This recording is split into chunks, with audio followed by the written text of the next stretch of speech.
আগামী 21শে জুলাই শহীদ স্মরণে ধর্মতলায় তৃণমূলের সমাবেশকে কেন্দ্র করে মেদিনীপুর শহরে প্রস্তুতি সভা হলো সোমবার। এদিন দুপুরে মেদিনীপুরের জেলা পরিষদ হলে এই প্রস্তুতি সভার আয়োজন করেছিল মেদিনীপুর সাংগঠনিক জেলা তৃণমূল কংগ্রেস। এই প্রস্তুতি সভায় যোগ দিয়েছিলেন তৃণমূলের রাজ্য সভাপতি সুব্রত বক্সী, সাধারণ সম্পাদক জয়প্রকাশ মজুমদার, সেচ মন্ত্রী মানস ভূঁইয়া সহ মেদিনীপুর সাংগঠনিক জেলার সমস্ত বিধায়ক, সাংসদ ও নেতৃবৃন্দরা। বক্তারা 21শে জুলাইয়ের মাহাত্ম্যের কথা শোনানোর পাশাপাশি ধর্মতলার সমাবেশ যাতে সফল হয় সেই ডাক দেয়। সূর্য অট্ট আছে, বিক্রম পরেশ উত্তরা আছে, নান্টি সহ সকলকে আন্তরিক অভিনন্দন, ভালোবাসা, প্রণাম জানিয়ে সর্বস্তরে যারা সহকর্মী এসছেন তাদেরকে অভিনন্দন জানিয়ে দু একটি কথা বলি। বাংলার মাটিতে দাঁড়িয়ে অবিভক্ত কংগ্রেসের যুব সংগঠনের সভানেত্রী হিসেবে মমতা বন্দ্যোপাধ্যায় যখন দায়িত্ব পান, সারা রাজ্য পরিক্রমা তিনি উপলব্ধি করেন।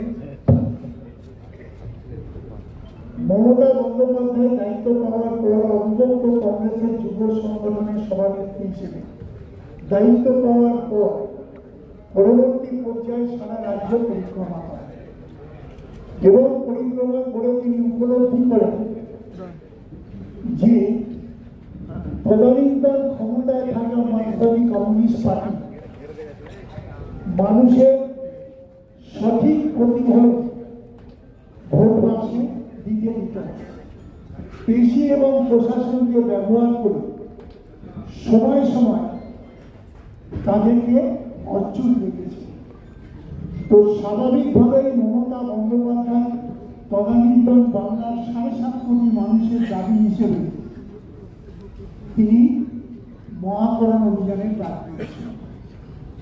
বাংলার তবর সিপিএম এর নেতারা বলেন মমতা বন্দ্যোপাধ্যায় নাকি রাইটার বিল্ডিং দখল করতে।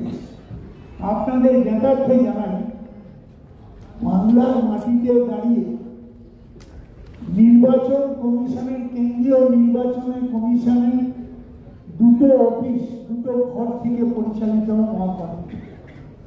স্বাভাবিকভাবেই মহাকরণে দখলদারির উদ্দেশ্য আমাদের ছিল না।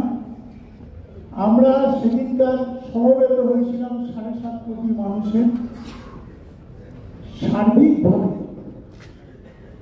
7.5 কোটি মানুষের সচিত্র পরিচয়পত্রের দাবি নিয়ে।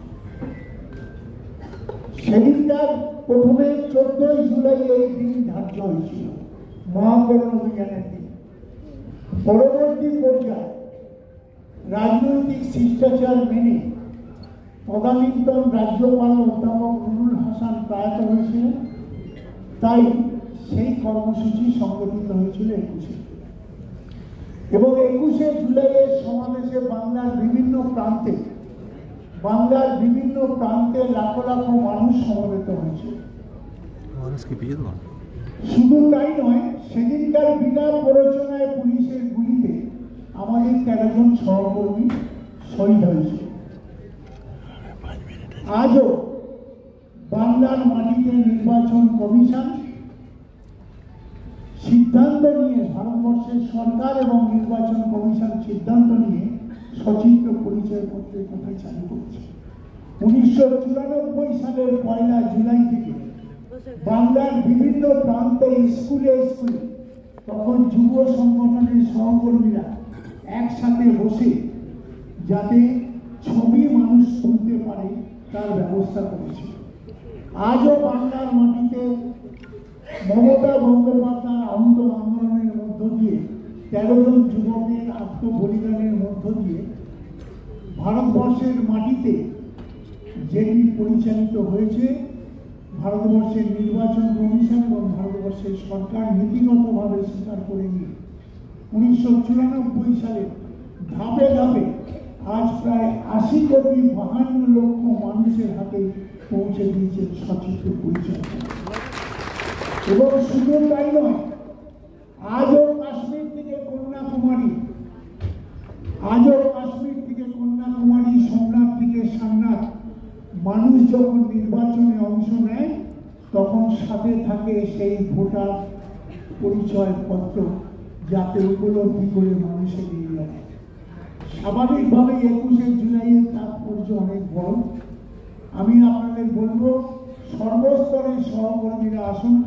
এখানে যারা মঞ্চে উপবিষ্ট আছেন তাদের সহ কর্মদক্ষরা আছেন এবং ব্লকের সভাপতি সহ যারা আছেন, যারা পৌরসভা সদস্য আছেন এবং সর্বপ্রান্ত থেকে যারা এসছেন, পঞ্চায়েত সমিতি থেকে ত্রিস্তর নির্বাচনের প্রার্থীরা, তাদেরকে সকলকে বলব, আসুন আমরা কাঁধে কাঁধ মিলিয়ে এই লড়াইয়ে সামিল হই।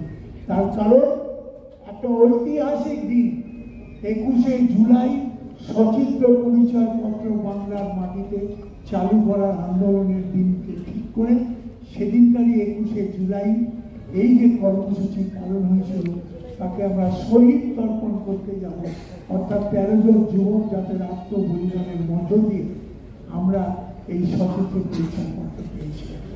আসুন আমরা সর্বস্তরে, আমি সকলকে অনুরোধ করব, আসুন সর্বস্তরে সমস্ত সহকর্মীকে সংযোজিত করে আপনারা একদম ধর্মতলায় পৌঁছবেন।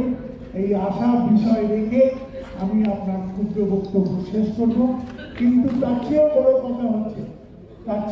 কথা হচ্ছে কোনো রকম আমরা প্রচেষ্টা চালাচ্ছি যাতে বিভিন্ন জায়গায় যানবাহন থেকে শুরু করে সর্বস্তরে খাওয়া দাওয়া পতাকা, কাউকে কোনো পয়সা দিতে হবে না, কিন্তু তাই ধর্মতলায় পৌঁছতে হবে, এই কথাটা মাথায় রাখবেন।